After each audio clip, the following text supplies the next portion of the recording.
بسم اللہ الرحمن الرحیم۔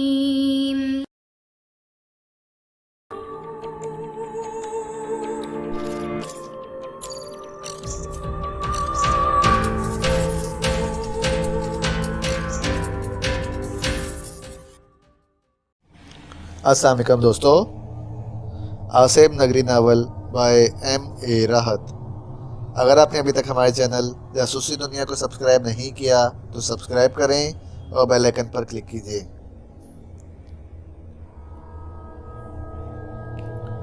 دانیہ کی کیفیت رات کو بھی بہتر رہی۔ رات کو وہ پرسکون طریقے سے سوئی۔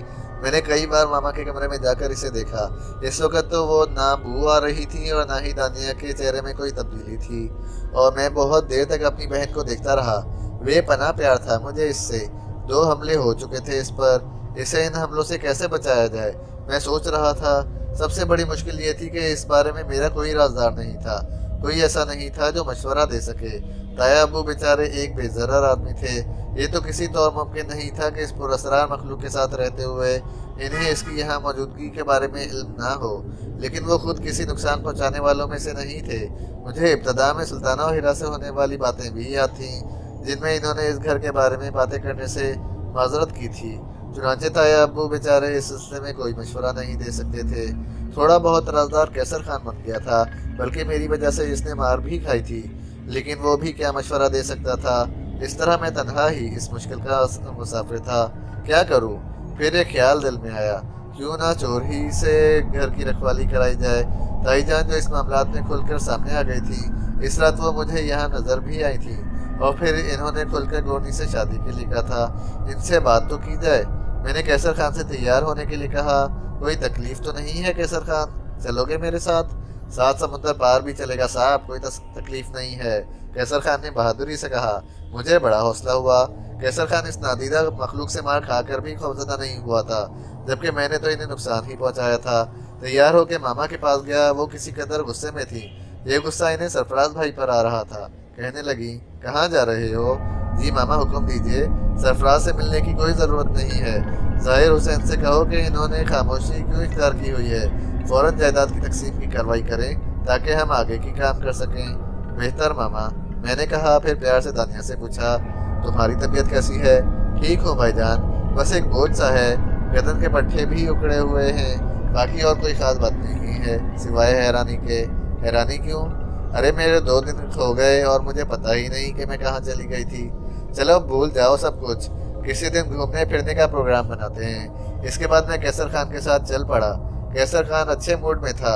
راستے میں اس نے کہا، کدھر چلے گا صاحب؟ تائی جان کے گھر۔ واپسی میں مرشد کے مزار پر ضرور چلے گا۔ ٹھیک ہے، میں نے جواب دیا۔ کچھ دیر کے بعد ہم طاہرہ خانم کی عالیشان کوٹھی پر پہنچ گئے۔ گیٹ پر کھڑے دربان نے مجھے پہچان کر سلام کیا اور بولا، دانی سرکار گھر پر نہیں ہیں سر، چھوٹا خانم بھی دفتر پر ہے۔ اوہ، میں نے ہونٹ سکیڑ لیے۔ دربان سے مزید کچھ پوچھنا فضول تھا۔ میں نے تو کیسر خان سے واپس چلنے کے لیے کہا تو اس نے گاڑی بھی موڑ لی اور آہستہ روی سے چلنے لگا۔ میرے دل میں پہلے سے یہ خیال تھا کہ ایک بار پھر ذرا ارشام صاحب کی کوٹھی چل کر دیکھا جائے، وہ سنہرا کس حال میں ہیں، ارشام کیسے ہیں۔ اب اس بات میں تو کوئی شک ہی نہیں رہا تھا کہ وہ خاندان تائی جان کی تخلیق تھا، اور اگر میں وہاں کچھ کھا پی لیتا تو یقیناً کچھ اور ہی ہو جاتا۔ لیکن میرے ہمدردوں نے کھانوں کی کابیں کیڑوں سے بھر کر مجھے کھانے سے روک دیا اور اس جعلی خاندان کو روپوش ہونا پڑا۔ اس وقت مجھے سرفراز بھائی کا خیال آیا اور دکھ بھرا احساس میرے دل میں جاگ اٹھا۔ میرا اکلوتا بھائی، جو پاپا کی موت کے بعد میرے لیے پاپا کا نعم البدل تھا، کس طرح ہم سے دور ہو گیا۔ تائی جان جیسی خطرناک عورت نے نہ جانے کس طرح اسے قابو میں کیا ہوگا۔ اس میں 100% ان کا کوئی قصور نہیں ہے۔ اس وقت یہ احساس بڑی شدت سے دل میں پیدا ہوا اور میری آنکھیں ڈبڈبا گئیں۔ میں سرفراز بھائی کو اس طرح تو نہیں چھوڑ سکتا۔ ماما کی ناراضگی بے شک اپنی جگہ درست ہے، لیکن انہیں مکمل صورتحال کا علم نہیں ہے۔ نہیں، کچھ کرنا ہوگا۔ تائی جان کا طلسم توڑ کر بھائی جان کو آزاد کرانا ہوگا۔ کدھر چلے صاحب؟ کیسر خان کی آواز نے خیالات منتشر کر دیے اور میں نے اسے ارشام کے گھر چلنے کی ہدایت کر دی۔ کیسر خان نے گاڑی کی رفتار بڑھا دی تھی۔ پتے یاد رکھنے میں بھی کیسر خان اپنی مثال آپ تھا۔ وہ اطمینان سے ڈرائیونگ کرتا ہوا اس جگہ پہنچ گیا جہاں شہر کے نواحی علاقے میں خال خال کوٹھیاں بنی ہوئی تھیں۔ और इसी इलाके में अशाम की कोठी वाक़ थी जो जंगल में मंगल का समा पेश कर रही थी। लेकिन इस कोठी के गेट पर निगाह पड़ते ही मेरे चेहरे पर एक बार फिर हैरत के नकूश बेदार हो गए। 100% यही कोठी थी, लेकिन ज़मीन आसमान का फ़र्क लग रहा था। इस वक्त कोठी का गेट चमकदार और आसपास का माहौल इंतहाई शफाफ था। गेट के दूसरी तरफ जो कुछ नज़र आ रहा था वो भी काबिल दीद था। पहले एक खूबसूरत लॉन और सुर्ख बिजली से सजा हुआ रास्ता असल इमारत तक जाता था, लेकिन इस वक्त वहाँ पीले रंग की बदसूरत जली हुई घास और कच्चा बदनुमा रास्ता नज़र आ रहा था। यही रास्ता गेट की भी थी, यही कैफियत गेट की भी थी। बदरौनक जगह से उखड़े हुए रंग और मुड़ी हुई ग्रिल वाला ये गेट इंतहाई बदशकल लग रहा था। मैंने कैसर खान से कहा, कैसर खान, हम गलत तो नहीं आ गए? पहले भी तुम यहाँ आ चुके हो क्या? इस इमारत की यही शक्ल थी? नहीं साहब। फिर ये इतनी जल्दी क्या हुआ? अभी तो चंद ही रोज़ गुजरे हैं। मेरे को एक बात बोलूँ साहब, आपका मेहरबानी होगा। आप पहले इस इमारत में ख़ास बंदे को मिलने आया? कोई जाना पहचाना लोग इधर रहता था या फिर ये भी इसी इमारत का ब्रांच ऑफिस है जिसमें हम लोग रहते हैं? कैसर खान के लफ्ज़ ब्रांच ऑफिस से मैं काफ़ी महजूज हुआ। फिर भी मैंने कहा, तुम्हारा क्या मतलब है कैसर खान साहब? इधर भी गलत लोग ही रहता हो मालूम होता है। चलो ज़रा गेट खोलो, अंदर का हाल भी देख लेते हैं। ठीक है साहब, कैसर खान ने कहा और नीचे उतर का गेट। इसमें कोई ताला वगैरह नहीं पड़ा हुआ था। गेट खोलने के बाद वो गाड़ी अंदर ले गया और फिर गेट बंद करने के लिए उतरने लगा तो मैंने कहा, नहीं, खुला रहने दो। इसने गाड़ी आगे बढ़ा दी और थोड़ा सा आगे बढ़ते ही हमें बाएं सिमत जो थोड़ा सा दरख्तों की आड़ में था लेकिन पहुंच का ही एक हिस्सा था, ताईजान की शानदार कीमती कार खड़ी हुई नजर आई और मेरी आंखें मायने खेज अंदाज में फैल गईं। कैसर खान ने भी कार देख ली थी, लेकिन इसने कोई तबसरा नहीं किया। इस वक्त यूँ लग रहा था जैसे इस इमारत में किसी जिंदा इंसान का कोई वजूद ना हो। लेकिन ताईजान की गाड़ी का खड़े होना इस बात को तकवीत देता था कि कोई और यहाँ हो या ना हो, कम अज़ कम ताईजान ज़रूर मौजूद हैं। मैंने कैसर खान से कहा, कैसर खान, तुम यहाँ रुको, मैं अंदर होकर आता हूँ। साहब आप हुक्म करो तो मैं भी आपके साथ चलूँ? नहीं कैसर खान, तुम ऐसा करो, गाड़ी का रुख बदल लो। गेट बंद करने की ज़रूरत नहीं है। मुमकिन है कि हमें यहाँ से भागना पड़े। वैसे इस बात के इम्कानात नहीं हैं क्योंकि मैं भागने वालों में से नहीं हूँ। फिर भी तुम यहाँ चौकस रहो, मैं अंदर होकर आता हूँ। मैंने कहा। फिर गाड़ी से उतरकर ताईजान की गाड़ी तक पहुँचा। इस बात पर मुझे ताज्जुब था कि अगर ताईजान यहाँ आई हुई हैं तो इनके ड्राइवर को गाड़ी के आसपास ज़रूर मौजूद होना चाहिए था, या फिर इनका ड्राइवर भी इनके साथ ही अंदर मौजूद है। बहरहाल मैंने इमारत के अंदर कदम रख दिया। पहले भी इस इमारत को देखा था, लेकिन इस वक्त जो कुछ देख रहा था वो वाकई नाकाबिल फहम था। इमारत 100% वही थी, लेकिन इस कदर उजाड़ और वीरान के यकीन न आए। दफातन में चौंक पड़ा। एक सरसराहट सुनाई दी थी। मैंने जल्दी से पलट कर देखा तो मुझे बहुत से चूहे नजर आए जो दौड़ लगाते हुए दीवार में बने हुए सुराखों में दाखिल हो गए। मुझे शदीद हैरत हुई। मैंने एक बार फिर कमरे पर निगाहें दौड़ाईं।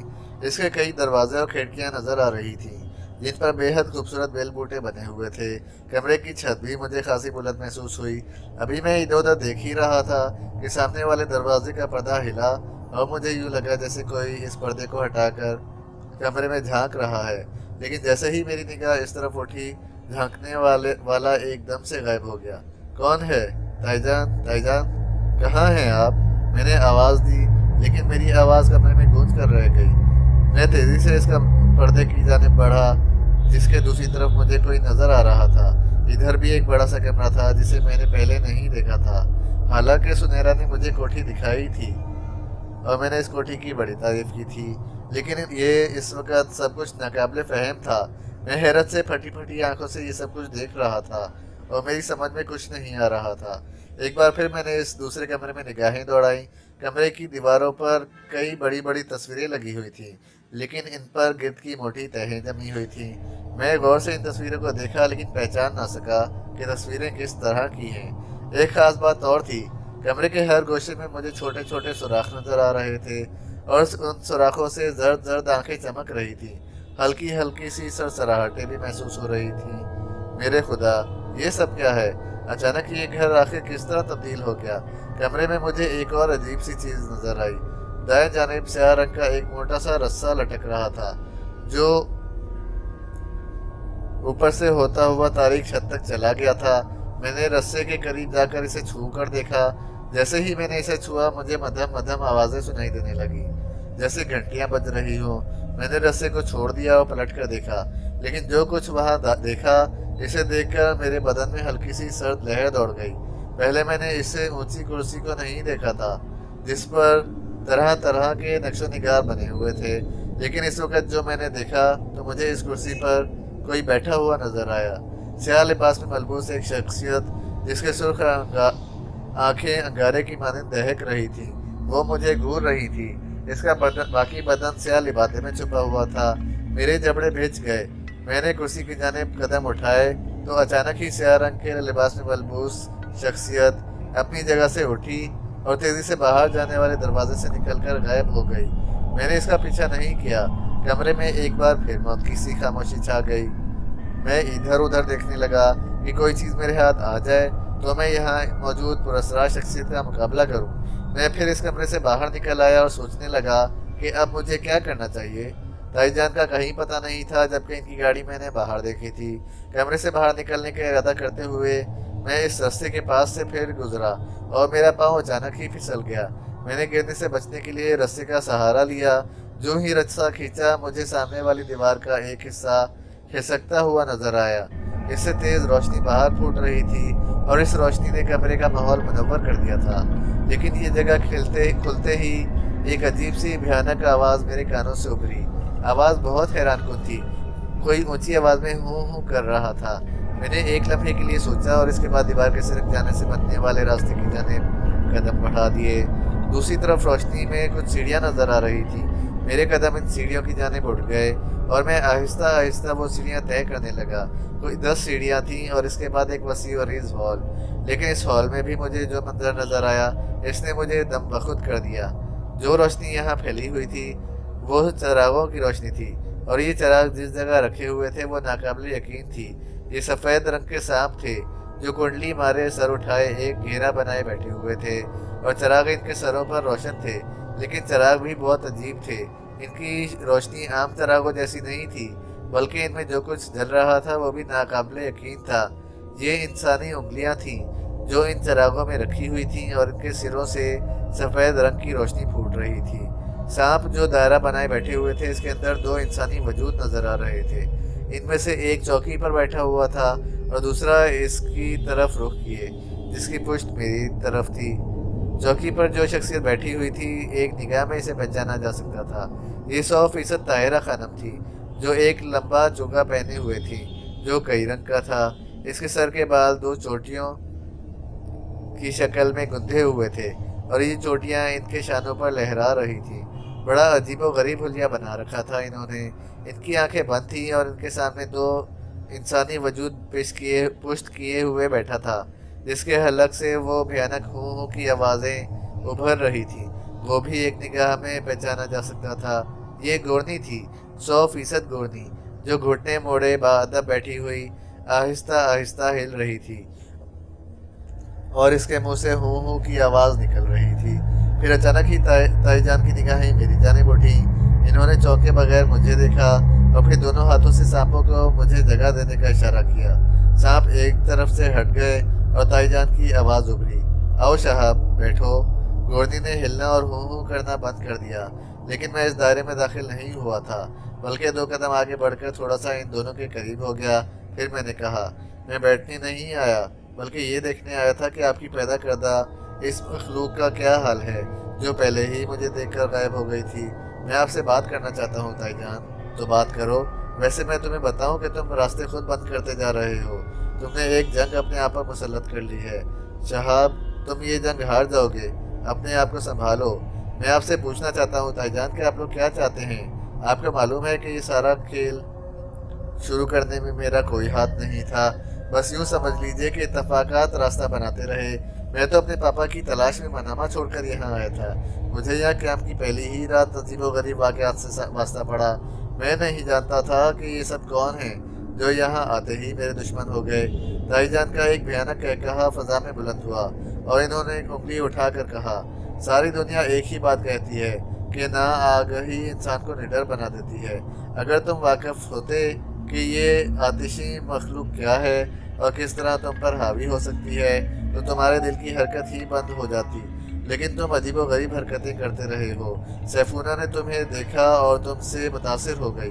وہ تمہاری طرف بڑھنا چاہتی تھی، لیکن تم نے اپنی بد نصیبی پر مہر لگا دی اور سیفونہ کو اپنے ہاتھوں سے قتل کر دیا۔ بھائی جان، ایک منٹ، اب آپ ہماری جج بنی ہوئی ہیں تو انصاف کیجیے۔ میں تجسس میں ڈوب کر اس عمارت میں پہنچا اور وہ بلی میرے سامنے آ گئی۔ بالکل اتفاق تھا کہ میرے ہاتھ میں پکڑی ہوئی لکڑی زیادہ طاقت سے اس کے سر پر پڑی اور وہ مر گئی۔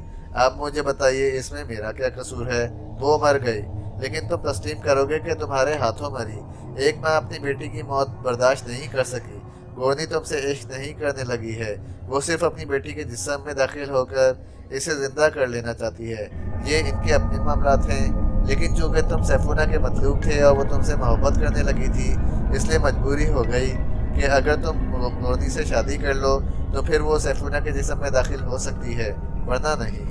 بات سمجھ رہے ہو نا؟ تم نے ایک عمل کیا ہے، اس کے نتیجے میں تم پر ذمہ داری عائد ہو گئی ہے، لیکن اگر تم نے ایسا نہ کیا تو تم یہ سمجھ لو کہ گورنی تمہیں زندہ نہیں چھوڑے گی۔ وہ تمہیں کوئی نقصان نہیں پہنچا رہی، اس لیے کہ شاید تم کبھی اس کی بات ماننے پر تیار ہو جاؤ، ورنہ وہ تمہیں لمحوں میں ہلاک کر دے، کیا سمجھے؟ اور اگر میں یہ بات نہ مانوں تو آپ لوگ کیا کریں گی؟ جو کچھ بھی ہوگا تمہیں اس کا اندازہ نہیں ہے۔ تمہاری یہ بے خوفی عدم واقفیت کی بنیاد پر ہے۔ میری رہنمائی کیجیے تائی جان، اگر میں آپ سے یہ معلوم کرنا چاہوں کہ باقی معاملات کیا ہیں۔ چلیے گورنی کی بات تو آپ چھوڑ دیجیے، وہ جگہ اور یہ سب کچھ کیا ہے؟ لمبی کہانی ہے شہاب، تم نے برسوں کے ساتھ رہنے والوں کے درمیان تفرقہ ڈال دیا ہے۔ گیتیارا بیگم نے ہی کیا کم خرابیاں پیدا کر رکھی تھیں کہ تم بھی آ گئے اور تم نے خود کو ایک اور فریق بنا لیا۔ کیا دلچسپ کہانی بنا رہی ہیں آپ، تھوڑی سی تفصیل اور بتائیں گی مجھے؟ ہاں، میں چاہتی ہوں کہ تم تھوڑی سی تفصیل سمجھ لو تاکہ اس کے بعد جو کچھ ہو سمجھداری کے عالم میں ہو، ورنہ نقصان اٹھاؤ گے، کوئی فائدہ نہیں۔ وہ تھوڑی سی تفصیل کیا ہے تائی جان؟ براہ کرم مجھے آگاہ کیجیے۔ ہاں، یہ ہو سکتا ہے کہ میں حقیقتوں سے واقف ہونے کے بعد میں ان حقیقتوں سے متفق ہو جاؤں۔